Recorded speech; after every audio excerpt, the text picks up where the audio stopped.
নমস্কার। যুক্তি তর্ক সঙ্গে অর্কই আপনাদের স্বাগত। আপনাদের সঙ্গে আমি অর্কপ্রভ সরকার। জগন্নাথ দেব কুপিত হয়েছেন, খুব স্বাভাবিক। প্রভু তো লিভিং গড। জগন্নাথ দেব তার জীবন চর্চায় আমরা সাধারণ মানুষ প্রাত্যহিক যেভাবে দিন যাপন করি ঠিক সেইভাবেই তিনি দিন যাপন করেন। সকালে উঠে আমরা মুখ হাত ধুয়ে প্রাতরাশ করি, প্রভুও তাই করেন। কিন্তু বঙ্গেশ্বরীর জন্য প্রভু তো ফেঁসে গেছেন এবং প্রভু কুপিত হয়েছেন। সেই জন্য বঙ্গেশ্বরী খুব আশা করেছিলেন তিনি দীঘার জগন্নাথ মন্দিরের রথের চাকা গড়াবে, তিনি সোনার ঝাড়ু দিয়ে রাস্তা ঝাঁট দেবেন, ধন্য ধন্য করবে বঙ্গবাসী, বৈদ্যুতিন মাধ্যমে শুধু তার ছবিটাই থাকবে।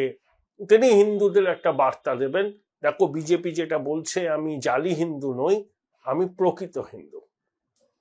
কিন্তু যেভাবে জগন্নাথ মন্দিরটা তৈরি হয়েছে, হিটকো করেছে, তা নিয়ে বহু বিতর্ক আছে। আগামী দিনে কারা করেছে, কিভাবে বরাত পেয়েছে, এসব প্রকাশ্যে আসবে। কুলগোত্রহীন কোন কোম্পানি হিটকোর কাছ থেকে বরাত পেয়েছে কিনা এবং সেটা শ্যাডো কোম্পানি কিনা, পিছনে কোনো প্রভাবশালী আছে কিনা, সেটা সব জানা যাবে। প্রভু কুপিত হলে পাপের ঘোড়া যাদের পূর্ণ হয় না, তারা বেশি দিন রাজ্যপাট সামলাতে পারে না। সেই জন্য বঙ্গেশ্বরীর স্বপ্ন পূরণ হয়নি। সংবাদ মাধ্যমে তার হাসি মুখের ছবি ভাসবে, তা তো হলো না। কারণ ওই ঘটনা কসবার আইন কলেজে সংবাদ মাধ্যম এই ঘটনাটাকেই মনে করেছে তুলে ধরা উচিত এবং আমি তাদের সিদ্ধান্তকে সমর্থন করি। তাই মাননীয়ার হাস্যোজ্জ্বল মুখের ছবি সেভাবে ধরা পড়েনি রথযাত্রার দিন। মাননীয়ার কলকাতায় ফেরার কথা ছিল 28শে জুন, কিন্তু তিনি 27শে জুনই কলকাতায় ফিরে এসেছেন। এখন প্রশ্ন হলো, এ তো প্রভু কুপিত হয়েছিলেন, প্রভুর অভিশাপ ঝরে পড়েছিল, এগুলো বোঝা যায়। কিন্তু আমি এত রূপকে বললাম কিছু কথা, কিন্তু বাস্তবে কতগুলো কথা আপনাদের বলা আমার মনে হয় খুব দরকার এবং আমার এটা নিজের অভিজ্ঞতা। আপনারা অনেকে হয়তো আমার মতো 9 দশকের গোড়ায় কলেজে তারপরে বিশ্ববিদ্যালয়ে প্রবেশ করেছিলেন। আমিও ঠিক সেই সময়। তখন কি ছাত্র রাজনীতি ছিল না? ছিল। বামেদের প্রতাপ সব জায়গায়।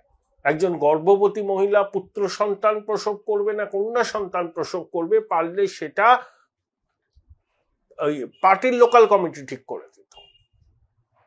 তখনও বঙ্গেশ্বর ছিলেন। কিন্তু আমরা যারা কলেজে বিশ্ববিদ্যালয়ে অবাম রাজনীতি করেছি, তারা কিন্তু কখনো আজকের পরিস্থিতির মুখোমুখি হয়নি। আমি ছাত্র সংসদের নির্বাচনে বিশ্ববিদ্যালয়ে দাঁড়িয়ে নির্দল হিসাবে জিতেছিলাম, একমাত্র বিশ্ববিদ্যালয়, আর দুজন ছিল ডিএসওর আর আমি একজন নির্দল। তো আমাকে ঘিরে স্লোগান দেওয়া, ওই নির্দলের কালো হাত ভেঙে দেওয়া, সব শুনেছি, কিন্তু ওইটুকুই। তারপরে ওই এসএফআই এর যারা জিতেছিল তাদের সঙ্গে খুব সুসম্পর্ক ছিল। তারপরে তো আমি বিশ্ববিদ্যালয়ে পড়তে পড়তে কর্মজীবনে প্রবেশ করলাম, সেভাবে আর রাজনীতিতে প্রত্যক্ষভাবে আমার থাকা হয়নি। কিন্তু তখনকার সঙ্গে এখনকার সময়ের মৌলিক পার্থক্য আছে। আমরা ভাবতেই পারতাম না, আমরা যারা বাম বিরোধী রাজনীতি করতাম তারাও ভাবতে পারতাম না, এবং যারা বামপন্থী রাজনীতি করতেন তারাও ভাবতে পারতেন না যে অ্যাডমিশনের সময় পয়সা নিতে হবে।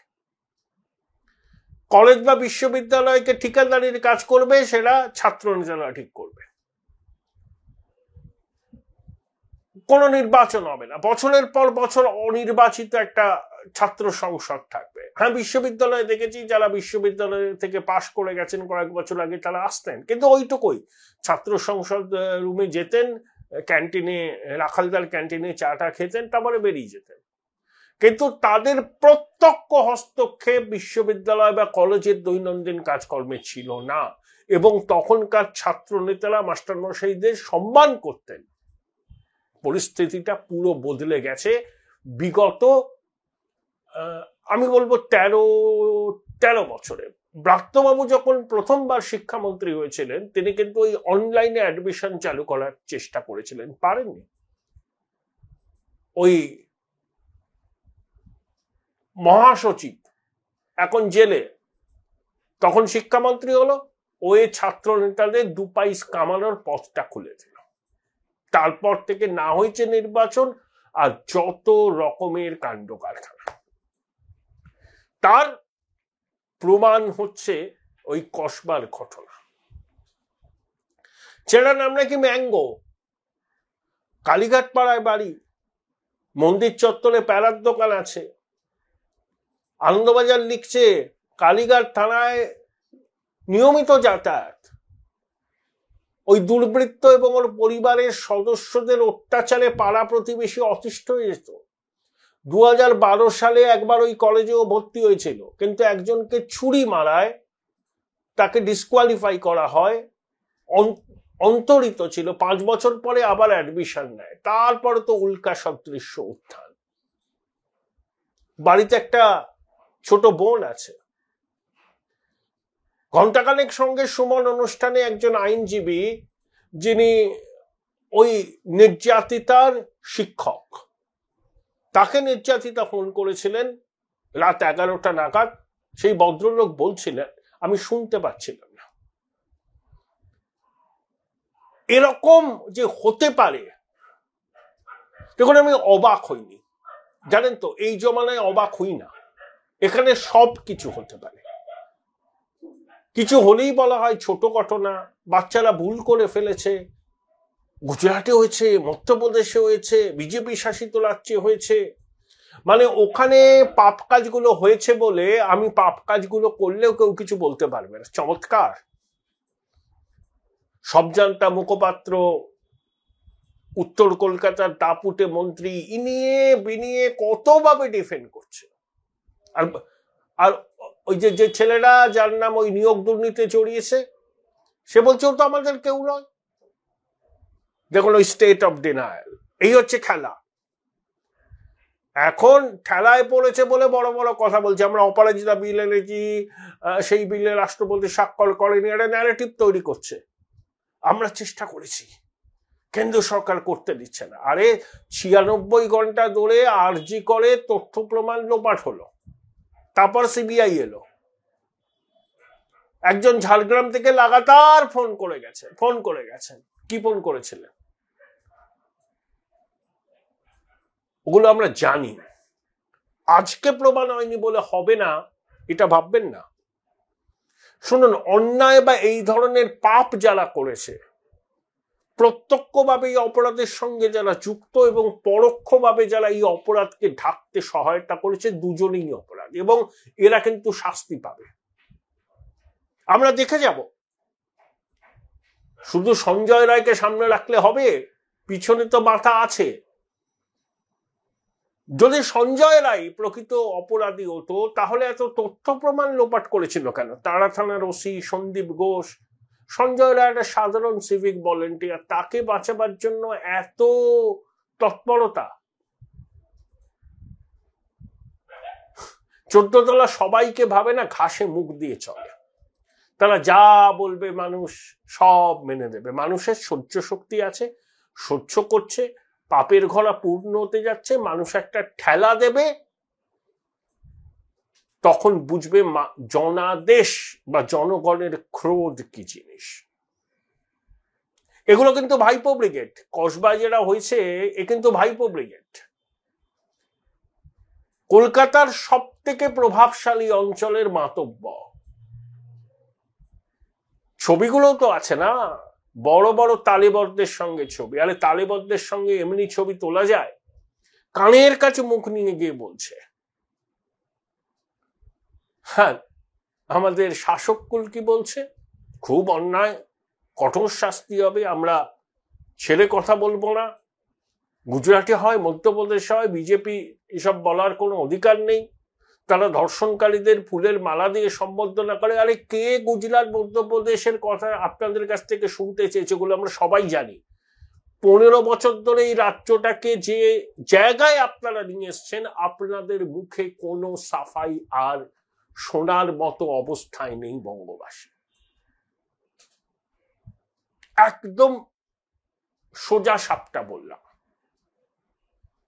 সহ্যেরও একটা সীমা আছে, সেই সীমাটা কিন্তু ভেঙে গেছে। কোনো ভালো খবর নেই। খবরের কাগজ আর টিভির পর্দায় চোখ রাখলেই দেখবেন এই ধরনের খবর, দুর্নীতির খবর আর ভিক্ষে দেওয়ার খবর, আর কোনো খবর নেই। আর সবসময় বাংলা বঞ্চিত, কেন্দ্র বঞ্চনা করছে, ভোটে হেরে বিজেপি প্রতিশোধ দিচ্ছে। আমরা না 77 সাল থেকে 2025 পর্যন্ত এই ফাটা রেকর্ড শুনেছি। বামেদের 34 বছর আর এই জমানার 14-15 বছর। কেন্দ্র দেয় না, কেন্দ্র বঞ্চনা, কেন্দ্রের বিমাতৃসুলভ আচরণ। তাহলে একবার কেন্দ্রে যে সরকার আছে সেই সরকারের দলকে সমর্থন করেই দেখা যাক, যদি মানুষ মনে করে। সবাইকে তো দেখলো পশ্চিমবঙ্গের মানুষ, বামেদের দেখেছে, তার আগে কংগ্রেসকে দেখেছে, এদেরকে দেখছে, সবাইকে দেখেছে। যাদেরকে দেখেনি তাদেরকে একবার যদি সুযোগ দেন পশ্চিমবঙ্গের মানুষ, তারা বিচার করবেন, আমি বলার কে। কিন্তু আমি এইটুকু বলতে পারি, এর থেকে খারাপ কিছু হবে না। একেবারে চূড়ান্ত খারাপ বলতে যা বোঝায় সেটা ছুঁয়ে ফেলেছে এরা। তাহলে এর থেকে খারাপ কিছু হবে না। অন্য কোনো দল, ধরুন বিজেপি যদি ক্ষমতায় আসে, আপনি কি আশা করছেন রাতারাতি সবকিছু বদলে যাবে? বদলাবে না। তখনও দাদাগিরি হবে, তখনও স্কুল কলেজে এবিভিপির উত্থান হবে। কিন্তু তারা এই টিএমসিপির পদাঙ্ক অনুসরণ করবে না, এসএফআই এর পদাঙ্ক অনুসরণ করবে না। দেখুন, টিএমসিপির না আছে কোনো রাজনৈতিক আদর্শ, একটাই আদর্শ, এলোমেলো করে দেওয়া, লুটে পুটে খায়। বামপন্থীদের একটা আদর্শ আছে, সেজন্য দেখবেন মানে জেএনইউতে, দিল্লি বিশ্ববিদ্যালয়, এবিভিপির সঙ্গে বামপন্থীদের লড়াই হয়, এনএসইউ এর সঙ্গে লড়াই। এখানে একটা মতাদর্শগত ব্যাপার আছে, কিন্তু এদের তো কিছু নেই। ধরুন বিজেপি যদি ক্ষমতায় আসে, এবিভিপির দাপট বাড়বে, কিন্তু সেখানে একটা মতাদর্শগত অবস্থান থাকবে। আর নতুন শাসকদের পক্ষে কখনো পশ্চিমবঙ্গে যে 15 বছর ধরে যে অরাজকতা চলেছে, সেই অরাজকতার পুনরাবৃত্তি করা সম্ভব হবে না। মানুষ তাদের ছুঁড়ে ফেলে দেবে। কে বলে যে পশ্চিমবঙ্গের মানুষ স্থিতাবস্থায় বিশ্বাসী? একটা এক্সপেরিমেন্ট তারা 7 বার করেছে। এই তৃণমূলকে তারা 15 বছর সময় দিয়েছে। আমরাই তো 2011 বলেছিলাম ভাগ সিপিএম ভাগ, কারণ 34 বছর একটা ডিসপেন্সেশন থাকতে পারে না, গণতন্ত্রের পক্ষে শুভ নয়। এরাও 3-3টে টার্ম অতিক্রম করেছে। এবার মানুষকে সিদ্ধান্ত নিতে হবে। যাদেরকে মানুষ কোনোদিন দেখেনি ক্ষমতায়, যারা ভারতে শাসন করছে, ভারতবর্ষের বহু রাজ্যে তারা আছে হয় নিজেরা বা কারোর সঙ্গে সহযোগিতা করে, তাদের হাতে যদি পশ্চিমবঙ্গের শাসনবার মানুষ দেন, একটা এক্সপেরিমেন্ট তো মানুষ করতেই পারে। আমি বলছি না যে তারা আমার কথা শুনে প্রভাবিত হয়ে দেবেন, কিন্তু যাকে আপনি দেখেননি কখনো, তার শাসন দেখেননি, শুধু এদের মুখে শুনেছেন গুজরাট এই হয়, মহারাষ্ট্র এই হয়, মধ্যপ্রদেশ এই হয়, তাকে একবার চান্স দিন। আমি তো সরাসরি বলছি, তাকে একবার চান্স দিন। নতুনকে তো আবাহন করতেই হয়, বরণ তো করতেই হয়। আপনারা তো 2011 এদেরকে বরণ করেছিলেন। বামপন্থীরা বলতেন কোনো কালে তৃণমূল ক্ষমতায় আসবে না, দিদি হবে দিদিমা, তারা কটাক্ষ করতেন। কিন্তু মমতা তো এসেছিলেন, তারা আপোষহীন বাম বিরোধিতার সুফল তিনি পেয়েছিলেন। তারপরে 15 বছরে তিনি কি রাজ্যপাল সামলেছেন সেটা আমরা জানি।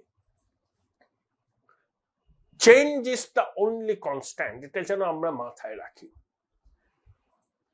দুটো জিনিস হবে যদি আমরা ন্যাশনাল মেইনস্ট্রিমের সঙ্গে যুক্ত হতে পারি। এক, বিনিয়োগের খরা কাটবে। বড় বড় ইন্ডাস্ট্রিয়ালিস্ট এখানে বিনিয়োগ করছেন না, কারণ তারা মনে করছে এই সরকার শিল্প বিরোধী সরকার। ইনসেন্টিভ তুলে দিয়েছে, জমি নীতি স্পষ্ট নয়, তার উপরে তো তোলাবাজি, ট্রেড ইউনিয়নের ঝামেলা এসব তো রয়েছে। পড়োশী উড়িষ্যায় দেখুন, আসামে দেখুন, মধ্যপ্রদেশ দেখুন, উত্তরপ্রদেশ দেখুন, কেন্দ্রে যারা শাসন করছে তাদের সরকার রাজ্যে থাকলে শিল্পপতিরা সেখানে বিনিয়োগ করে, কর্মসংস্থান হয়, এটা বাস্তব। এর মধ্যে কোন রকম তত্ত্ব কথার মিশেল আমি দিতে চাইছি না, বাস্তবটাকে বলছি। শিল্পপতিরা কেন্দ্রের শাসক দলকে খুশি করতে চায়। পশ্চিমবঙ্গে তারা হয় গঙ্গা দাস, দিল্লিতে গেলে হয় তারা যমুনা দাস। তাদের ধরনটাই এরকম।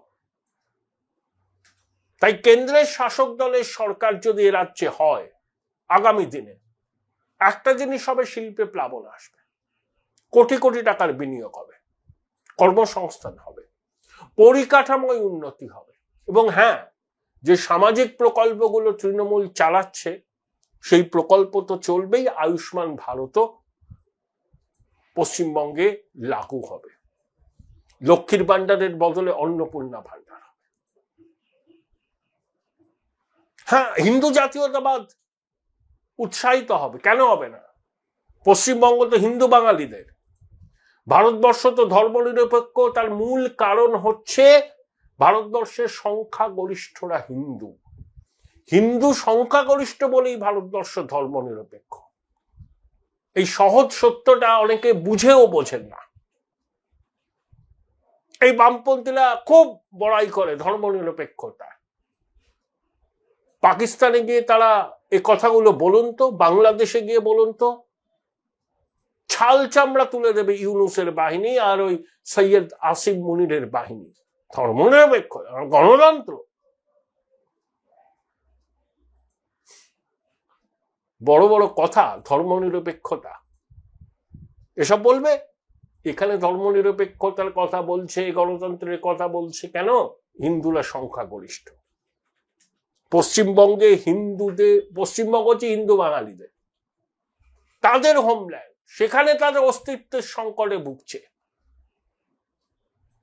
এমন দিন কি আসবে না আপনি গ্যারান্টি দিতে পারেন যে বাড়িতে, কলকাতা শহরে হয়তো রকম ভাবে প্রভাব পড়বে না, কিন্তু কলকাতা থেকে 50 কিলোমিটার দূরে যান, বাড়িতে তুলসী মঞ্চে সন্ধ্যা প্রদীপটা জ্বালাতে পারবেন তো? শাঁখ বাজাতে পারবেন তো? নিয়মিত সংকীর্তন, পুজো পার্বণ করতে পারবেন তো? পড়োশী বাংলাদেশের তৌহিদি জনতার মতো এখানে কোন গোষ্ঠী আপনার উপর চড়াও হবে না তো? গ্যারান্টি আছে? আবার নতুন করে উদ্বাস্তু হতে হবে না তো? ভাবুন ভাবুন, কবে ঋত্বিক বলেছে ভাবুন ভাবুন, ভাবা প্র্যাকটিস করুন। চয়েসটা পশ্চিমবঙ্গের মানুষের, তাদের ভাবতে হবে তাদের পরবর্তী প্রজন্মের জন্য তারা কোন বাংলা রেখে যাচ্ছে। পায়ে পা লাগিয়ে কেন্দ্রের সরকারের সঙ্গে ঝগড়া করার বাংলা, বঞ্চনার অভিযোগ তোলার বাংলা, নাকি জাতীয় রাজনীতির মূল স্রোতে যুক্ত হয়ে ঈশ্বর পরিত্যক্ত বঙ্গদেশে যাতে বিনিয়োগের প্লাবন আসে সেটা সুনিশ্চিত করব আমরা। সিদ্ধান্তটা আমাদের নিতে হবে। এখানে স্টেটাস বিদা দেবে। এখন বড় বড় কথা, ম্যাঙ্গো আমাদের কেউ নয়, অন্য রাজ্যে হয়। আরজি কর হসপিটালের পুরো নাম কি? রাধা গোবিন্দ কর। যেখানে গোবিন্দ সদা জাগ্রত থাকে সেখানে রাধাকে নিগৃহীতা হতে হয়, এটা বাস্তব পশ্চিমবঙ্গে। তিলোত্তমার হত্যাকাণ্ডের বর্ষপূর্তি হতে চলেছে। Join Indian Institute of Hotel Management now. Right choice, right decision.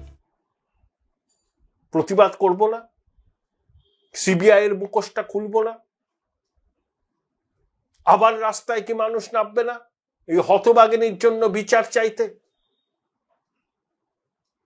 কসবার এই বাচ্চা মেয়েটা কি অন্যায় করেছে? সে তার জীবন এরকম অভিশাপ আসলো। সহ্যেরও একটা সীমা আছে জানেন, সব সীমা এরা ছাড়িয়ে গেছে, সব সীমা। শুধু ভিক্ষে দিলে ভাবে যে মানুষকে কিনে নেওয়া যায়।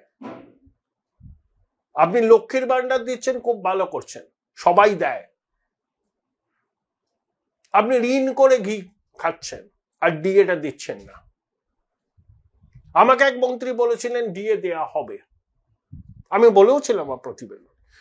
তারপর যখন এই টালবাহানা চলছে, আমি সেই মন্ত্রীকে ফোন করি, তিনি বলেন দেখো একটা বৈঠকে আমলারা অনেকে বলছিলেন যে ডিএটা দিয়ে দেওয়া উচিত। তারপরে রাজ্য সরকার যে নতুন নাটকটা করলো সেটা সবাই জানে। অর্থাৎ সুবিবেচক কিছু আমলা বঙ্গেশ্বরীকে বলেছিলেন ডিএটা দিয়ে দেওয়া হোক, কিন্তু বঙ্গেশ্বরীর জেদ দিয়ে দেব, ওরা মামলা করেছে। এই হচ্ছে টেন্ডেন্সি, এই হচ্ছে মানসিকতা। তিনি যা বলবেন সেটাই আইন। তাই বলেছি না, আমি শিরোনাম দিয়েছি সহ্যের সব সীমা পার করে গেছে। সিদ্ধান্ত নেওয়ার ভার আমাদের, পশ্চিমবঙ্গের 10 কোটি মানুষের। আমরা আগামী দিনে কি বাংলা চাই? সত্যি সোনার বাংলা চাই, নাকি দুর্নীতিকে প্রাতিষ্ঠানিকীকরণ যারা করেছে তাদের ধারাবাহিকতাই বজায় থাকবে এটা চাই? 26-এ এই প্রশ্নটা নিয়ে মানুষ কিন্তু ভোট কেন্দ্রে যাবে। তাদেরকে রায় দিয়ে স্পষ্ট করতে হবে তারা কি চায়, উন্নত পশ্চিমবঙ্গ নাকি যারা দুর্নীতির প্রাতিষ্ঠানিকীকরণ করেছে, যারা তোষণকে শিল্পের পর্যায়ে নিয়ে গেছে, তাদেরকে আর একবার সুযোগ দেওয়া। 10 কোটি মানুষ আশা করব যখন তাদের গণতান্ত্রিক অধিকার প্রয়োগ করবেন, সব বিষয়টাকে মাথায় রেখেই করবেন।